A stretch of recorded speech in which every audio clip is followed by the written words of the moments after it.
Hello and welcome everybody. This is Taco Movie Talks week 18, I think. It's hard to keep track anymore, but thank you for joining.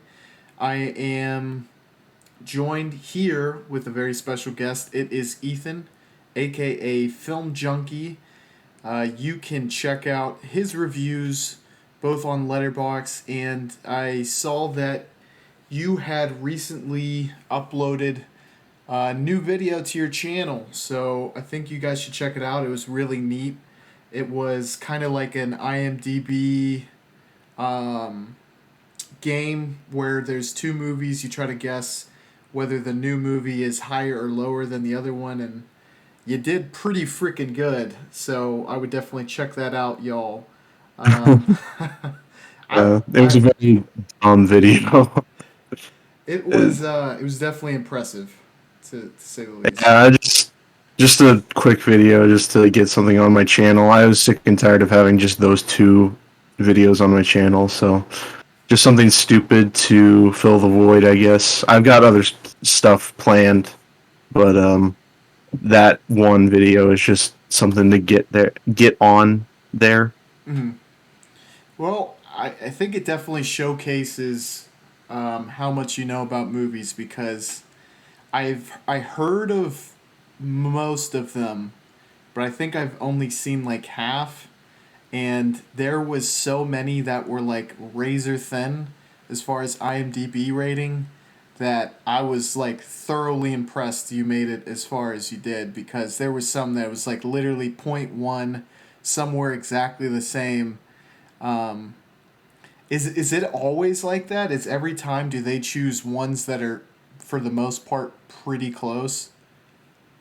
They try to do that, but sometimes it'll throw you like a pretty easy one. I feel you. Um, the director that we're covering for this week is probably one that is, a little bit challenging. I think it helps to have, some knowledge maybe of the geography, and that is Greece, and it's very evident by the name. It is Theo Angelopoulos, and he is a director I didn't know much about until you actually brought him up to me, Ethan. How did you find him, and what clicked, I guess, with his style and your viewing?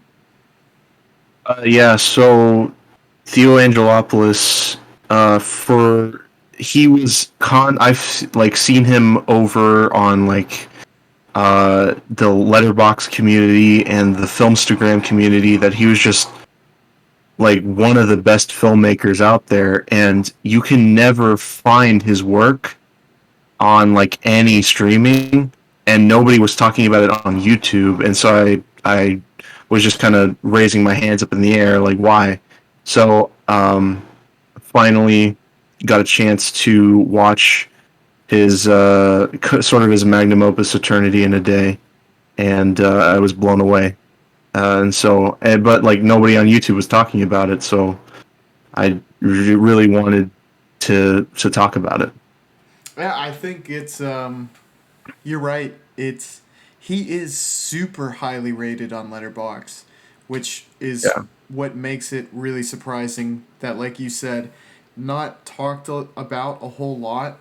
And I think as we get into the two movies that we reviewed, which are Eternity and a Day and Landscape in the Mist, he has some kind of traits, some director traits that are very, very unique to him that he kind of does better than no one else. And Yeah, it's absolutely. really, really impressive, and I was glad that we got to watch a couple of his movies. And you're exactly right, though. His movies are extremely difficult to find. Yeah, and I won't refer to how I did manage to find how to watch them, but maybe a bit sketchy. But I we found it. Yep. Um, but before we do that, I was talking to Ethan just before we started recording, and we both saw I guess you could call it the most recent big blockbuster film, and that is Nope by Jordan Peele. I think I saw it in theaters probably 2 weeks ago now. How about you, Ethan? Yeah, I saw it about 2 weeks ago. Uh, yeah, just Peele is, I think, I forget how we got started talking about Robert Eggers, and kind of how I know he is your favorite. I think modern would be the best term because I mean it seems like he's yeah, really hitting his peak right now. Uh, yeah, a couple other people that I think are really in that pantheon would be Ari Aster and Jordan of Peele. course. Yeah, the three best horror directors and three of the best directors working that started in the 2010s. And this film is definitely, in my opinion, it's hard to call it a bounce back because I think that puts a negative connotation on us. But um, if if to me, Get Out was stronger than us, and then I feel like Nope comes back to where it is pretty neck and neck with Get Out. It maintains a Yeah, lot of the things he does really well, while I think expanding upon his cinematography because that was yeah, some of the stuff his shots, the selection and just kind of the beauty of everything and how simply framed everything was stood out to me big time watching yeah. this one in theaters. Oh yeah. Well, the thing that this film in particular reminds me of is Jaws, like Spielberg's Jaws or Close Encounters of Mm, the Third Kind, where it's this super cinematic film that's also very suspenseful, and you could tell that it comes from a place of loving movies and just loving making movies, and but also Jordan Peele doing what he does, he's able to put this extremely clever theme of racism in in this film regarding. I don't want to give too much away, but it's like regarding black representation in film, mm. and I thought that was extraordinary, and it did enough to where I actually prefer Nope over Get Out. Wow. Yeah. It was really hard for me to tell. I think with time I might be able to have a better idea, because I'm all I it's hard for me immediately after watching. I feel like my appreciation will kind of grow over time. I'm feeling like after this conversation, I might feel like Nope is better as well. I have it literally like on my list of horror movies ranked. I think it's literally one below Get Out. So it's like as tight Mm, as it could possibly be. yeah, But yeah, if you and I saw some reviews online where people were not happy with this one and felt like it was a little inaccessible. And personally, I disagree with that. But I mean, in your mind, can you see where those people are coming from, or do you think they maybe just weren't, paying attention throughout the whole film? Or what do so you? the film is strange. It's safe to say that it is a strange movie. I saw this actually with my sister, but we previously watched another horror movie called The Black Phone, which you might be aware Ooh, of. was But it? Did you like it?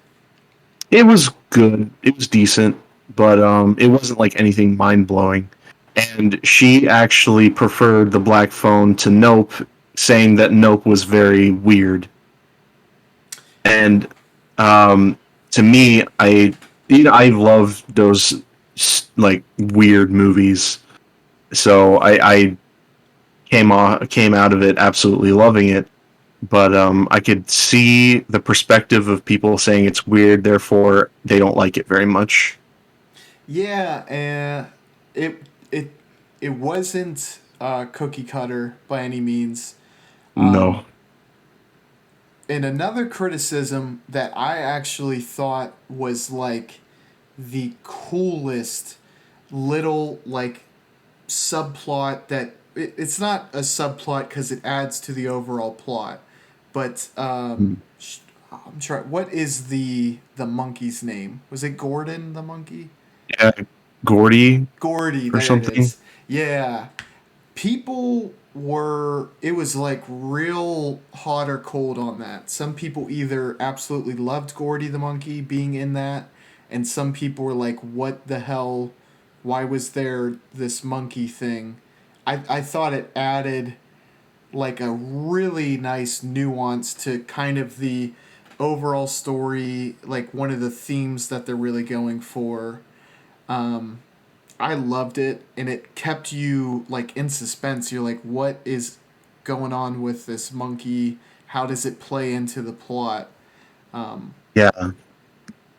I love that subplot. It's just the suspense is also just grip like it is crazy how suspenseful this movie is. Yeah, and it's it's his. You could maybe argue that Us is a little bit of like a monster movie, but Yeah. going back to what you said with Jaws, it's like the a great big monster movie. This Oh, yeah. really, it it calls back to those type of movies for sure. Pays homage really well. One of the things that I am most impressed with is how he is able to, and I know it's not Jordan Peele like sifting through the internet to make sure that things don't slip out, but how the team is able to kind of keep these big twists, for lack of a better term, under wraps is like the most impressive thing, I think. Yeah. It's are you talking about specifically like the movie like not revealing anything via like the trailers or the internet? Yeah, like Mm, how you go in with a very like a lot of people you go in with just like a real basic. You're like, this is like an alien movie, right? yeah. But it's still able to surprise you. Yeah. Uh I well, so there were two trailers for this movie from my memory. Maybe there was more, but there was two trailers from my memory. The first one is fantastic. It gives you just enough Mm-hmm. to where like you can get a semblance of what's about to happen. But I still didn't know it was coming. And then the second trailer I thought was awful. It showed way too much about the movie, and it was kind of generic in a way. I guess I lucked out then and didn't see the second one. I That's that's something that Hollywood it I guess it matters getting you to buy a ticket in, but that can really take away from the enjoyment. You know what I mean?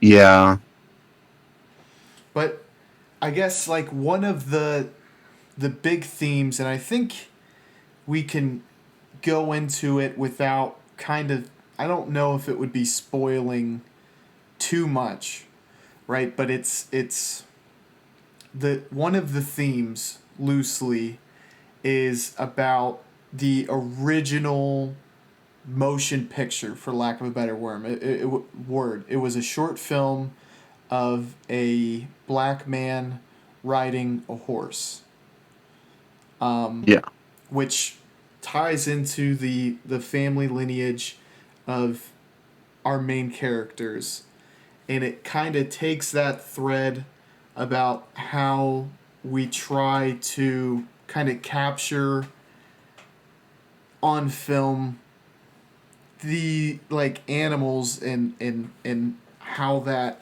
can go awry and how difficult it can be and how it can easily be mishandled if you don't kind of pay the proper respect to what you're Yeah. trying to capture.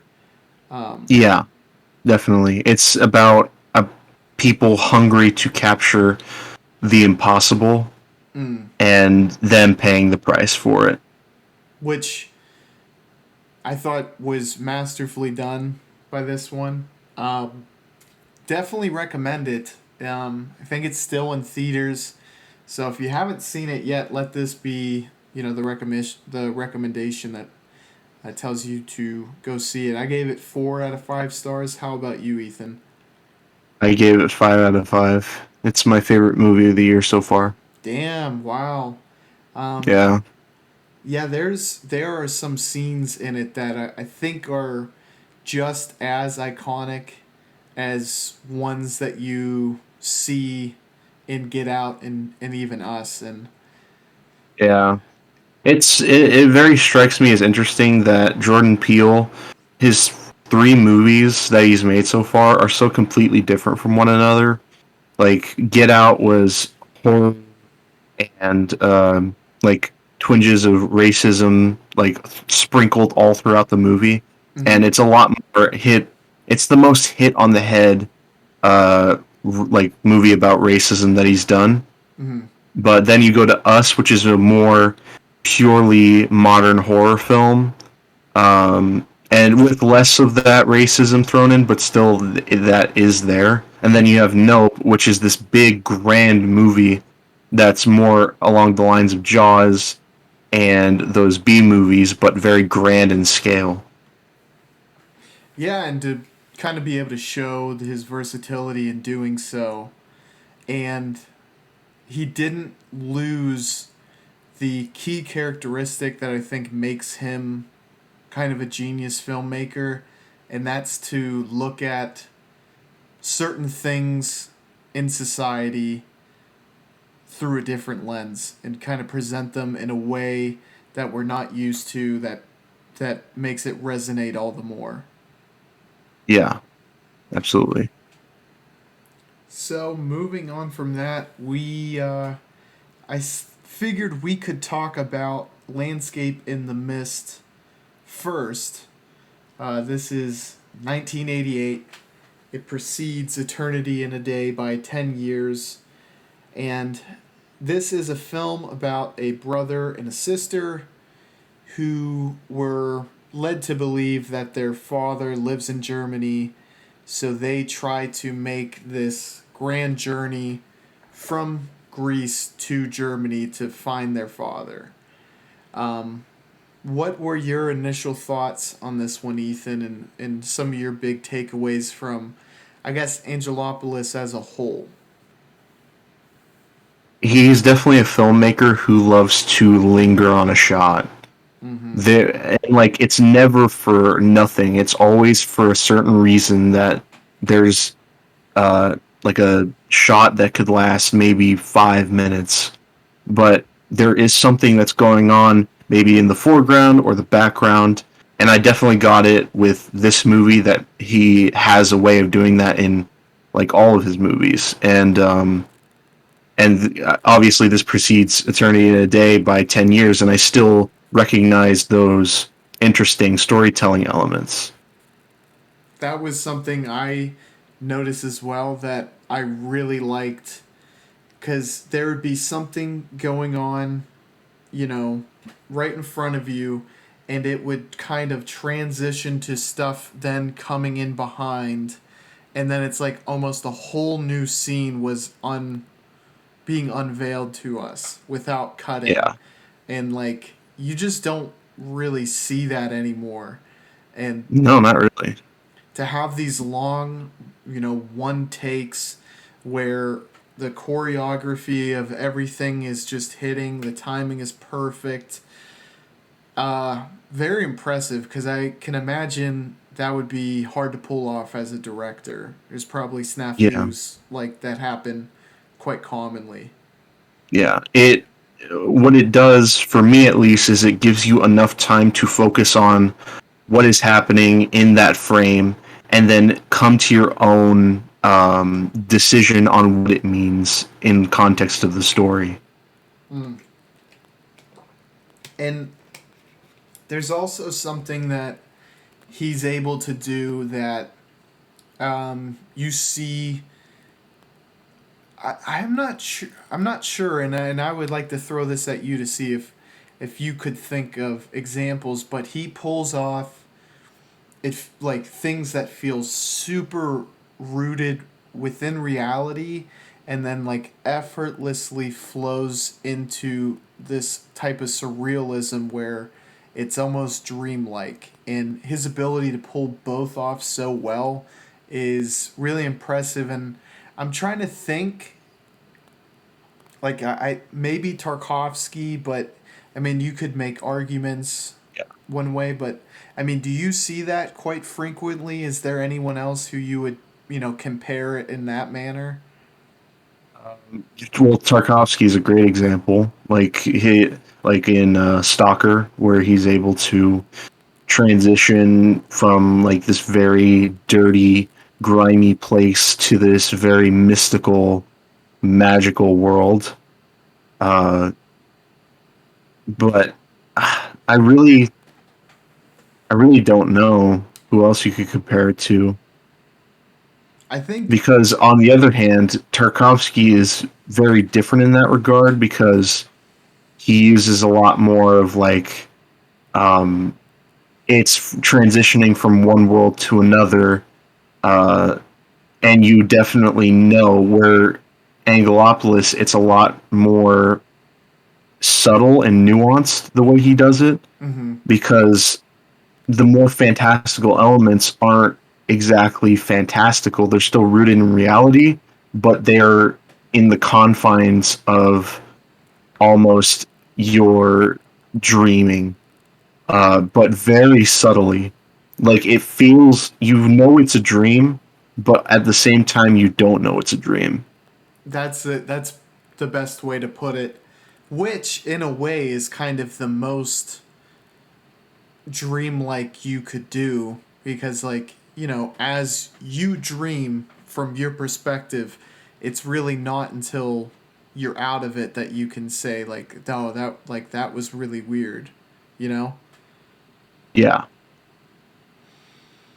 Um, I feel like the kind of visual storytelling, it's it's unique and impressive how it almost feels like Angelopoulos is taking this kind of profound point and being able to stretch it out into this like really long and poignant story.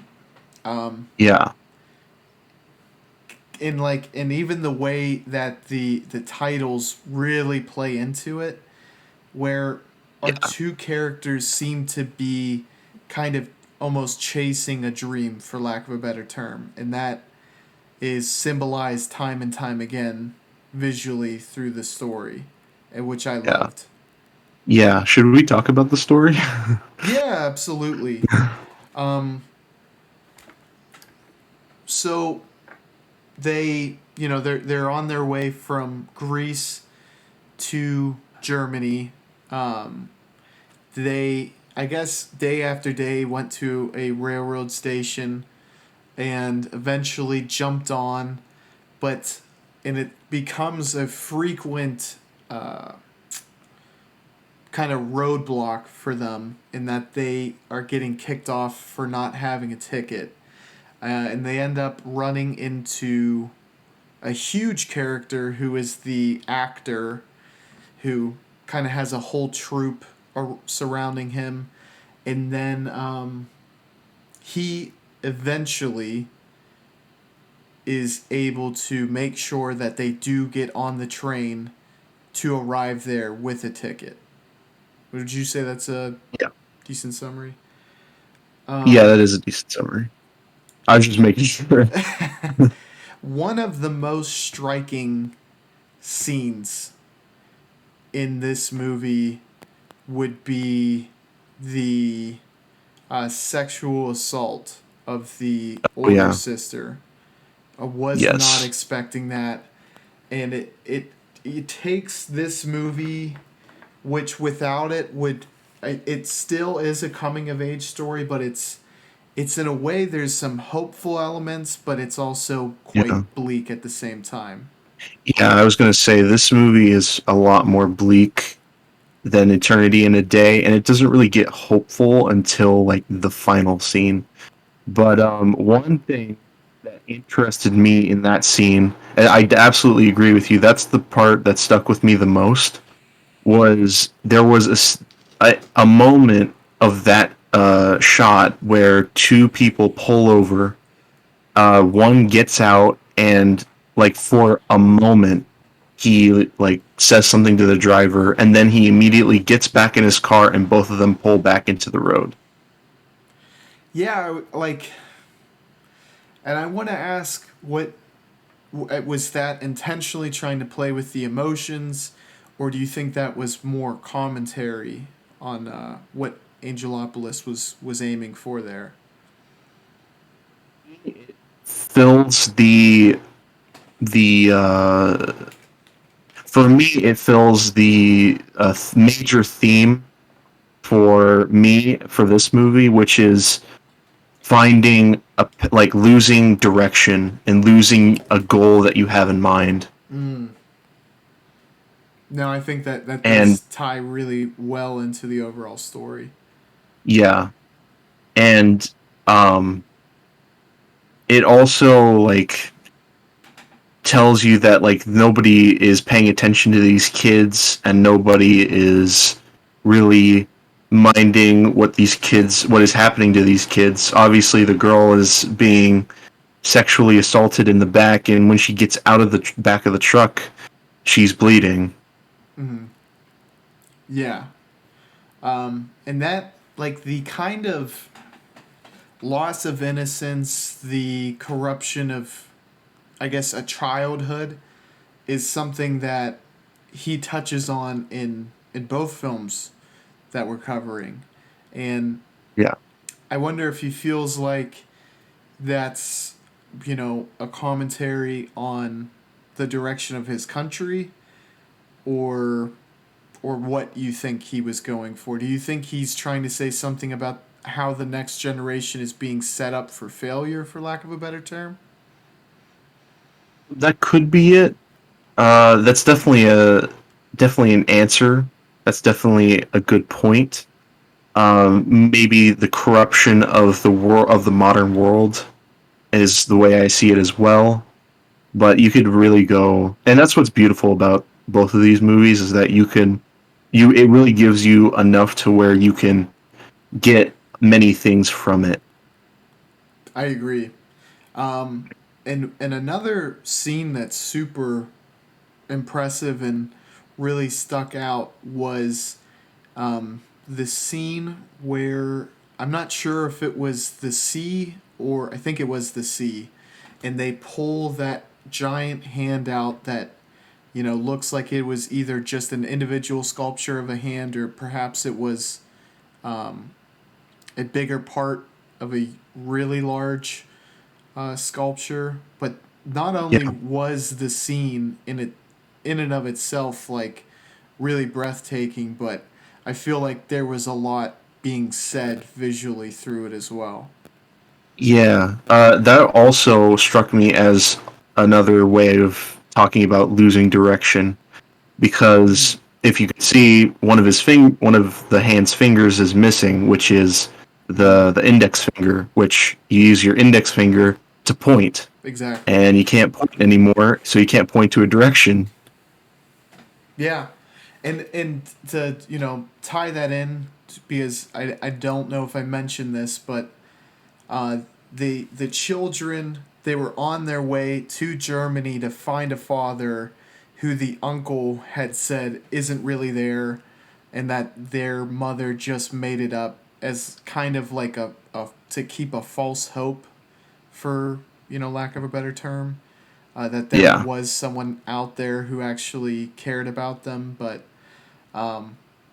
That's a hard reality, and it's definitely just kind of looking at the journey as a whole without, the really strong negative events that happen on its own. Just kids looking for a father who isn't really there is just heartbreaking. Yeah, definitely. And did you feel like Angelopoulos, kind of going back to the sculpture scene? Do you think that he was maybe talking about art as a whole, and maybe like the, I guess, the loss of appreciation for art, because I think that gets touched on as well through the acting troupe too. Did you feel that at all? Yeah, I well, if you mention it now, I definitely see that, and I feel like that maybe this film is less about losing direction and more about just losing, just losing something. Yeah. It can certainly tie into direction too, but just like the loss of, passion, the loss of a goal, the loss of direction, it feels really poignant Yeah, in his ability to tell it in multiple different ways throughout this whole movie, and quite beautifully is yeah, it's what makes him, I think, as highly regarded as he is. yeah. I also want to point out that I feel like it's not only about loss, but it's about filling the void of that loss. Because that plays a big part into the actor's character arc as well. Yeah, Because so the troupe he's with breaks up and sells off all their like costumes and I guess pieces of the set. I'm not sure if they had pieces of the set either or not, but and he's yeah, also set to be a part of the military in a day. And it seems like he creates this attachment to looking out for these kids because of that loss in trying to fill that void. yeah. And at the it also ties into the ending because they get to it seems that they get to Germany and in the mist appears this grassy landscape and they go and run to the background and find a tree and they just go and hug the tree, I guess. Yeah, I mean it's feel good, but it definitely it makes you think because it can be a little confusing because you're like, oh, I mean, they were looking for their dad, but it seems like they they came to accept the terms, and it's like despite what their original journey was, like it has been fulfilled without meeting the original criteria, for lack of a Yeah. better term. Yeah. So in that way, it was really neat to kind of play with that, and I guess subvert expectations, because I think maybe myself subconsciously you're waiting for like a big letdown, in that there would be a scene where they have to finally face that, and that maybe they had truly been in denial this whole time, but it's like they had gone through the grieving process the entirety of the film and then get their acceptance at the end. Yeah. What what are any final thoughts that you would like to go over, Ethan? I will say it is just like the way Angelopoulos uses fog is brilliant Mm-hmm. because it also is very similar to some sort of a dream, and maybe that scene at the end was in fact a dream. Yeah. It's prevalent throughout.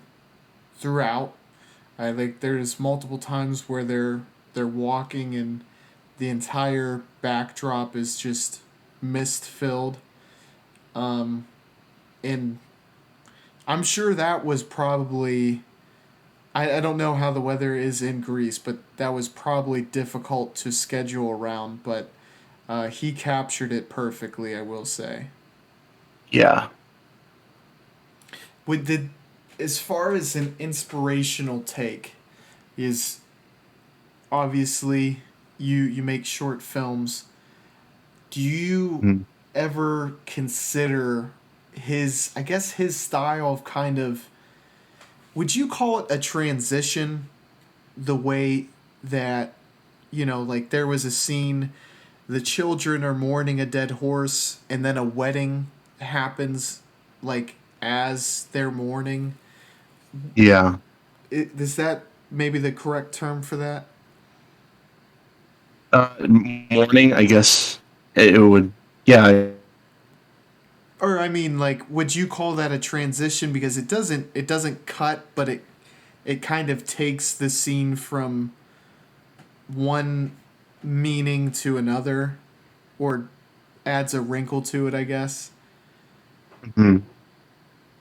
Does that kind of inspire you, where you feel like that is like something that would be interesting to kind of try to play around with and try to execute? Playing around with like sort of transition, would you say?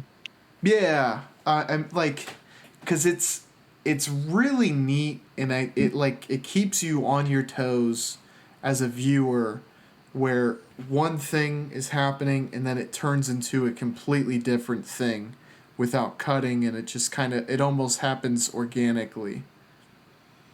Yeah, that's definitely something I would like to play around with. I definitely Angelopoulos is not the only one to do it, but Mm-hmm. I think he might do it the best. So I might take some notes from these movies to maybe get a semblance of doing something like that. I don't know if I would like do it beat for beat, but obviously I wouldn't do it beat for beat because making your own voice is definitely something that you should do. Mm-hmm. But it is an interesting note to take. Because in a way, it brings you into the film, but it also, like we were saying, it's dream esque. It also kind of plays with your mind a little bit, because you have expectations for the scene, and it stays so long to where it turns into a completely different beast. I just Yeah, I can't gush enough about it, because I, like you said, I would doubt he's the only one to do it, but the way he does it, it accomplishes so much, and he does it so consistently. I mean, it probably yeah. happens a handful of times in this movie, and then a handful of times in Eternity in a Day. But what did you rate Landscape in the Mist? I gave it a 4.5 out of 5. Yeah, I did as well. I thought it was really really good, and Yeah, took a simple story and really did the most he could with it. And yeah. And at like, the end of the day, that's my favorite thing is when you take a story that's so simple and you go deeper with it. Uh you really just take the time to dissect something that simple. and not, I don't want to get too much off track, um, but one thing I'm gonna say is, and I didn't watch the entire movie, so I didn't put it on my letterbox. I didn't rate it. I think it's a movie called Purple Hearts on Netflix. Have you seen Mm, anything about this? Have you heard anything about this? no, not at all, actually. Okay, so it's a new Netflix movie. It's a romantic movie, and it feels like they took what could be the plot for like 3 to 4 different movies and just jam it into an hour and a half. And I'm like, I can see why people would like this because it just keeps, it's like redlining the entire movie. But I was like, if you stuck with one plot and just really explored it, I feel like you could get more out of this film. You could do both, because one of my favorite movies ever is Paul Thomas Anderson's Magnolia.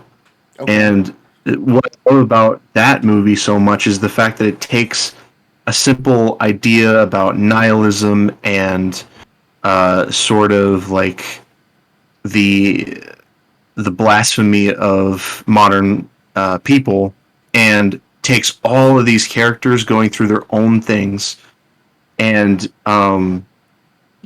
it's amazing. Definitely one of the criticisms is that it's kind of like thrown together in the editing room, where like each story goes against the other. But I love the idea that they all center around this religious context. That's, yeah, I mean, I guess it comes down to just execution of it and going deeper than surface level because Yeah, even I just watched Thin Red Line by Terrence Malick, and that one, I mean, it takes kind of a ton of different ideas from a ton of different characters, but it gives you enough to where it makes you kind of think about these really profound ideas. So yeah, hopefully, yeah, I wouldn't be surprised uh, if people heard that criticism would likely be upset about Purple Hearts. I apologize. I feel like it might not mesh well, though. I don't know if that fan base is going to be watching videos about Theo Angelopoulos, but I could be, yeah. I could be surprised. Um, With a 2.7 bucks, I don't think there's even a fan base for it. so moving on, and this was the film that I think was the one that struck you and really put Theo Angelopoulos on your radar. Am I correct in that? Yeah, yeah, you are absolutely correct. Would you like to give a summary on this one, Eternity in a Day, Yes, Eternity in a 1998? Day. It stars Bruno Ganz, one of my favorite actors, as Alexandro or Alexandra, or I think it's Alexandro, as a dying writer who has been focusing on recreating the writings of this 19th century poet, and he has one last day to live. And throughout the day, he befriends this little kid who kind of is just on the streets, and he's put himself in a lot of danger. And he also has memories of his dead wife throughout, and that's where all the dream esque stuff happens. And yeah, Which I thought was really uniquely done. Or yeah, and it took me, I think, a few times, maybe once or twice, before I realized that this was kind of a dream sequence where he was talking to her. Um, yeah, I loved that where it would go into the dreamlike sequence. So it kind of took what was done previously in Landscape in the Mist and advanced upon it a little bit, where the kind of transition from realism to surrealism was yeah. it was Brilliant, yeah, absolutely brilliant. I want to say it is one of the most beautiful films I've ever seen visually. Talk about cinematography and just those lingering shots. Just absolutely. euphoric. Yeah, there's some scenes that really they just kind of stick out in the sense that it looks like it could be like a painting, or it looks like this beautiful photograph, which is Yeah, something that like I fell in love with, like through like Kubrick's 2001. Like that whole movie, I love not only for Yeah. the great plot, but because there's just so much that's picturesque about it. Yeah, there is so many of it is like you're looking at a painting and just looking at it for 2 straight hours and you could see a story.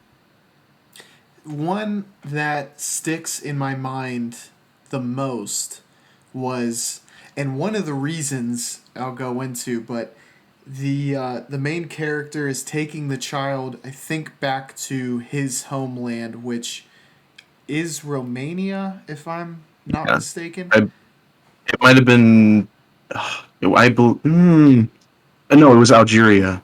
I Oh, believe it was Algeria. he's at the border, and the background is this fence and this great Yeah. direct or not director, like almost general like figure, and Yeah. the fence looked like it was painted, and but the shot lingers enough to where you can see slight movements of these children who are on the fence, and their silhouettes start to move, and it Yeah. was the most like mind blowing scene because it looks like this landscape is painted on, and then you it's like slowly revealed to you as the viewer, like it's Yeah. all real, but it looked spectacular. Yeah. Absolutely. It's like it also again magnificent use of fog Yes. and just the foggy background of and it these figures slowly start to reveal themselves and you slowly start to take in what exactly you're looking at. Yeah. It, to trust the audience patience and to really take your time with each scene, I think is something that Angelopoulos has perfected, and it shows not only skill but a trust in your skill set to do that and pull it off. Yeah, and to have it tie into your themes as well, which is definitely a running theme with this episode and Theo Angelopoulos as a director, I feel. So jumping into the themes, well, first of all, I just want to say the quote that just I absolutely loved was "How long will tomorrow last?" which plays directly into the title of this film, and that is Eternity in a Day, where it feels like there was ultimately a sense of fulfillment that our main character gets, and it wasn't Yeah. exactly what he thought it was going to be, but nonetheless, he still gets his fulfillment. Yeah, it's a film less about loss and accepting that loss. It's more about accepting death and accepting letting go. Exactly, because he kind of tangles with the idea of letting go. That is a huge plot point where he has kind of a different goal in mind for this day, but Yeah. he's able to let go of that, knowing that he's not going to be able to fulfill that goal, but it ultimately kind of lets him fully accept um, the fate that we all will eventually have, and that is passing on. Yeah, and it brings me to what I think the title means, and it means that it might last a day, but you're you might last a day, but your memories will last an eternity, which also ties into what I think it's about, which is memory. That is that is a really good point because that is almost how he envisions the afterlife is being able to live through the memories that he's some of the best memories that he's had throughout his life. Yeah, absolutely. And I like that interpretation a lot, and I didn't quite uh, put my finger on that before, but I'm glad you brought it up because it's so clear now that you say it that his memories were, a huge through line um, throughout the entire movie. Yeah, whether it's his knowledge of past historical situations or among other things. But I just I I love that idea of memory, and I wanted to talk about the train scene. Well, there's a lot of scenes that I want to talk about, but another one that I want to talk about is the train scene where the kid and Alexandro get on this train. They board this train, and a number of interesting situations start to happen. Remind me some of the situations. First, when they get on, a couple start having a fight, and then they get off of the train. Oh, okay, Um, okay.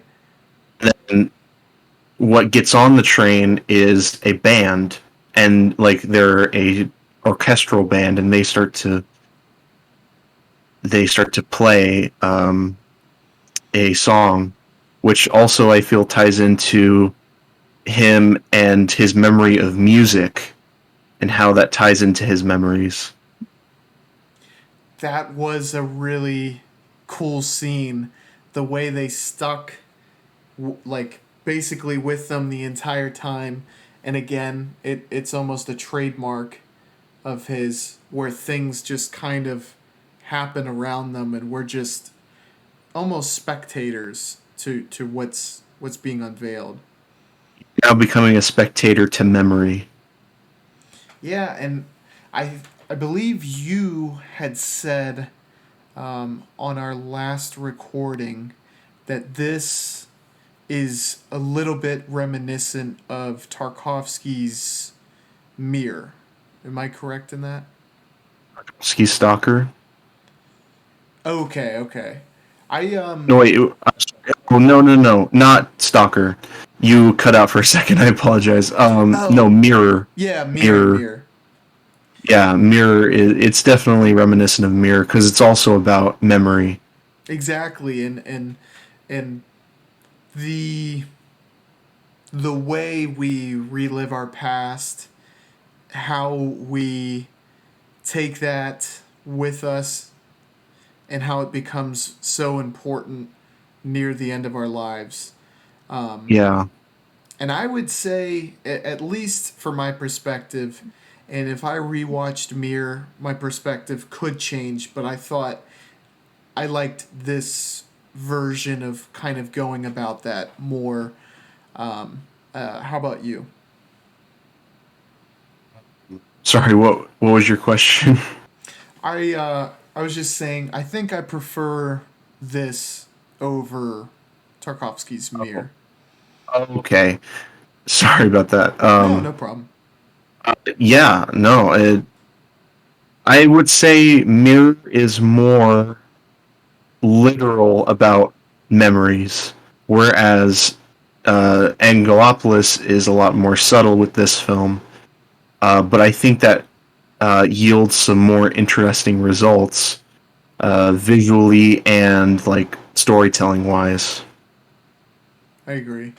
Uh, the one thing I will touch on too, and then I would like to kind of go into the other scenes that you wanted to discuss, but I thought the kind of subplot about the Greek poet or Greek born poet Yes. wanting to write that story and buying a word that he had never heard. I thought that was such a cool, like, little subplot that added a nice little touch to this and like what inspired our main character. Yeah. Definitely. And how do you think that played in? Because you could look at how that impacts the themes in that maybe acceptance is all we can ask for, in that we can't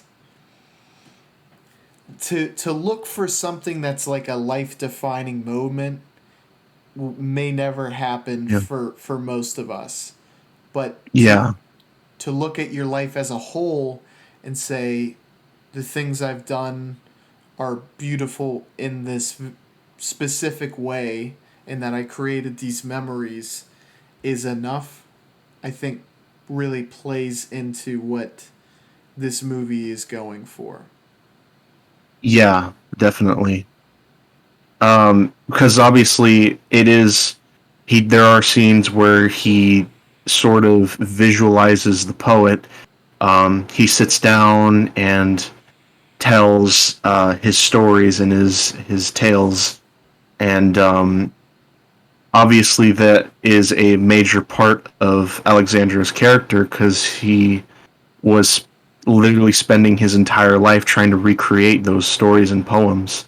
Mm-hmm. And the fact that he was able to visualize and remember them is definitely something that can go into that acceptance of letting go and that acceptance of just being content with what he's done. Yes, yes, exactly. Because you could look at it pessimistically, and maybe he was originally, and that's what would kind of take him out of these dreamlike sequences. But near the end, like the visualization, I think, like you said, is taking that aspect of his life and almost celebrating it, as opposed to saying, "Oh well, I did not get to complete this aspect of the project." Yeah. Something.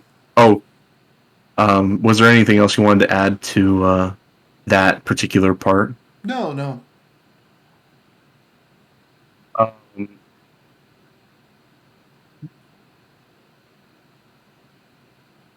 you cut out for a second there, Ethan. also, yeah. Oh, you Maybe. go ahead. Sorry. Oh, okay. Um, so another scene that I wanted to point out was the one where Alexandra goes to visit his mother.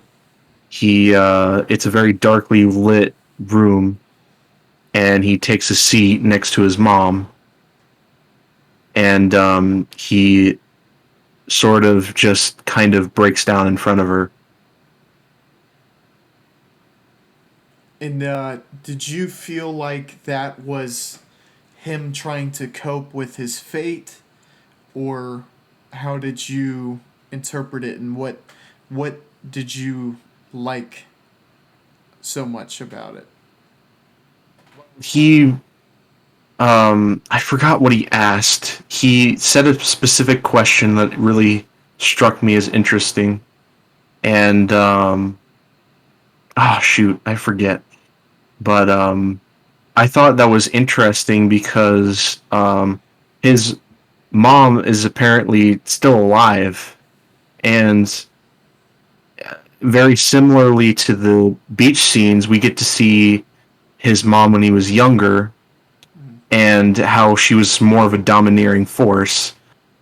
And when um, he was able to get those feelings out in front of her when she's at her most frail, it struck me as interesting. It allowed, yeah, how he was able to kind of come to terms with the father mother, not father mother, son mother relationship. That's a really neat detail that you picked up on. Mm-hmm. Was there any more scenes that really stuck out to you? All the scenes on the beach are definitely that was the heart of the film right there.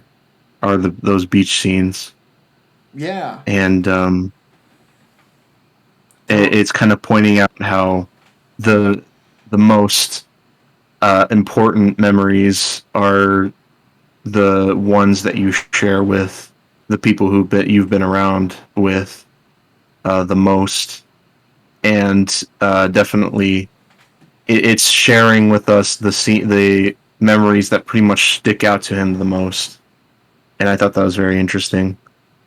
Yeah, it kind of harkens to the point where the time spent with like friends and family are that's the time that you'll never forget. Um, Yeah, it's easy in everyday life to really overlook that, but that's the stuff that's the most valuable, the stuff that you're gonna remember for a lifetime, and showing that through the lens of a dying man really puts it into perspective, and it makes the process of passing on really beautiful. So yeah, it's it's kind of unique and cool to look at kind of how bleak the landscape in the mist is in comparison to this film, despite the subject matter maybe sounding like this one would be an even bleaker departure into the story, but the way it was told, I thought it it feels uplifting almost throughout. yeah. Which brings it all to the final scene, which I would assume is him basically walking into the afterlife. To that one memory of that one beach. Uh, and I feel like that resembles freedom almost. How the afterlife is basically your most freeing memory, and tomorrow, and that tomorrow is him in the afterlife, and it might seem to last a day, but it might seem to last an eternity, and that's what memories are. Yeah, exactly. And there was a conversation that I had on the last time I recorded, and it kind of goes into a philosophical point that was made, which is it has to do with existentialism and how we only truly live and we are like most fulfilled through our hierarchy of needs when we are facing death. And I feel like this Yeah, film really portrays that very, very well. absolutely. Any final thoughts on Eternity and a Day? And any. Well, Go ahead, sorry.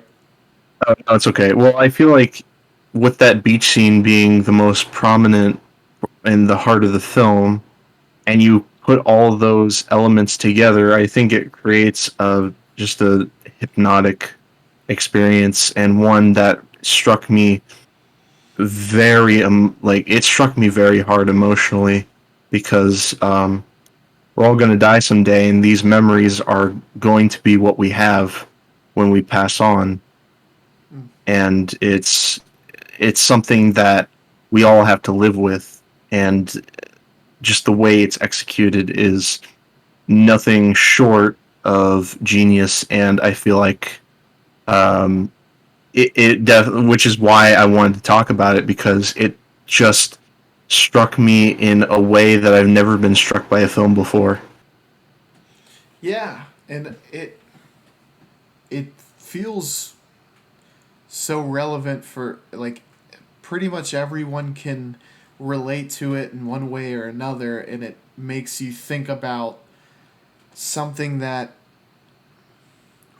we try not to think about very frequently, Yeah, and to prose a whole film's premise off of that is ultimately again that's the type of genius that makes directors and writers so brilliant, to take something that yeah, it exists in everyday life, but to look at it and present it in a way that makes us think about it differently is ultimately what makes the greats so great.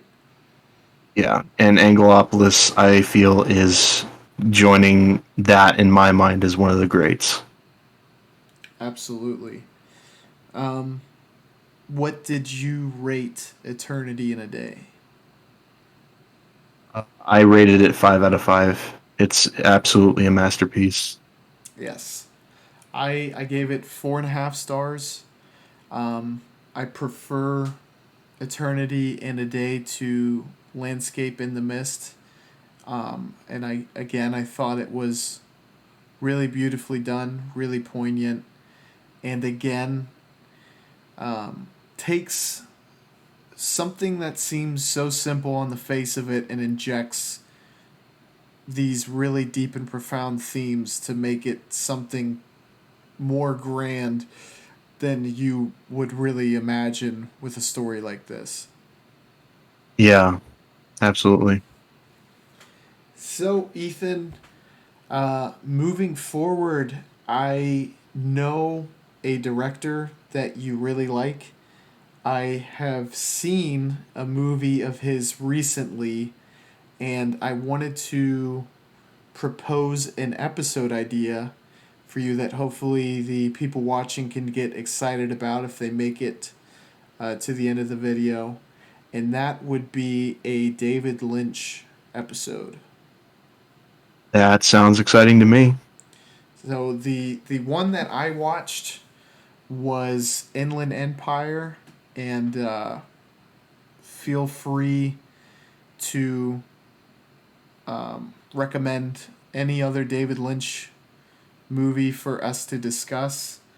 Um, and I'm definitely looking forward to it because if Theo Angelopoulos is unique, then David Lynch is. There has to be there's another word for what he is that I can't even imagine. It's not in my vernacular because he is his own filmmaker without a doubt. Yep. He is my second favorite filmmaker of all time. Who's your one? Is it Kubrick? It's Tarantino. Okay, I love Tarantino too. Um, what's your favorite Tarantino film, if you don't mind me asking? Yeah, no, absolutely. It's Pulp Fiction. Oh, that's brilliant.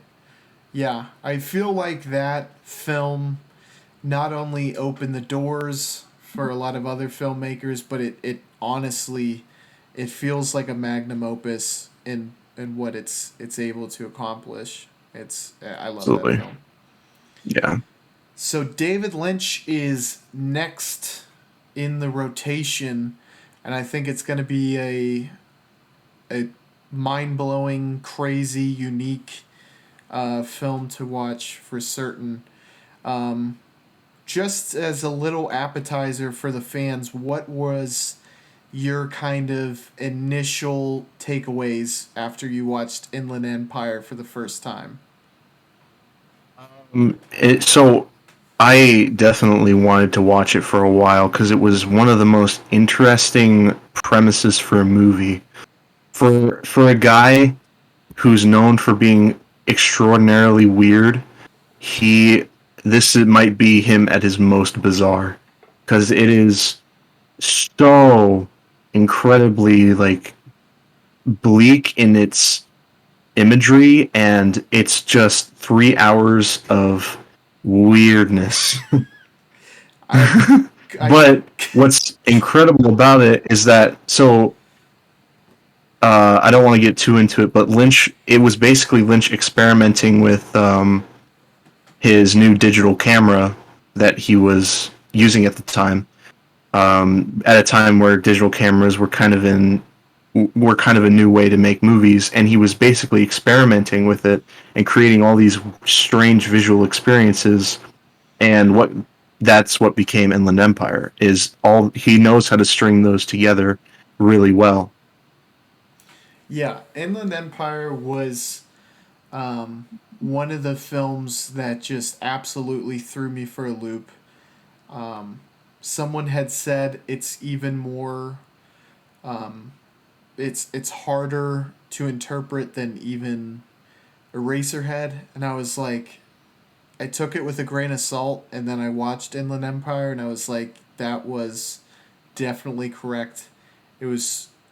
I felt like I was swimming. My head was swimming after watching it, so I can't wait to talk to you about it because hopefully my understanding of it will increase after speaking with you about it because it is hard to digest for sure. There's so much Yeah. going on. And I guess my pick for the David Lynch will be Mulholland Drive, just to keep the theme of modern David Lynch. Hell yeah, I'm excited. I have not watched that yet, but am very much wanting to watch it and really looking forward to watching it. And I'm One of glad you my brought favorite up films. I'm glad you brought up the digital. Um, did it feel? And I don't know if it was just the version I watched, but did the shots with the digital camera and I think the whole thing, but was it was there any reminiscence on it almost looking like a Dogma film because it was shot digitally? Yeah, I mean, it's the only time I think it's the only film of Lynch's that used that where he used a digital camera, Mm-hmm. and he kind of fell in love with it. Uh, uh, I believe he shot his Twin Peaks: The Return digitally, um, and I feel like there is some like because it's not exactly like a high highbrow digital camera. It's not an expensive digital camera, so it doesn't look particularly good. Mm-hmm. Like, uh, but it just adds a layer of bizarre nature to the whole thing. I definitely agree that like slight graininess really adds to the atmosphere of the movie. Yeah, Alrighty, y'all. Well, this has been our episode on Theo Angelopoulos. And again, be sure to like and subscribe and check out Ethan's channel as he has a new video there that I think you will very much like. And check out his letterbox as well, which will be linked down in the description. Thank you again, Ethan. I really appreciate you coming on to talk about Angelopoulos for this the episode. appreciation's all mine. And we will catch you on the Flippity Flute. Bye, y'all. See ya.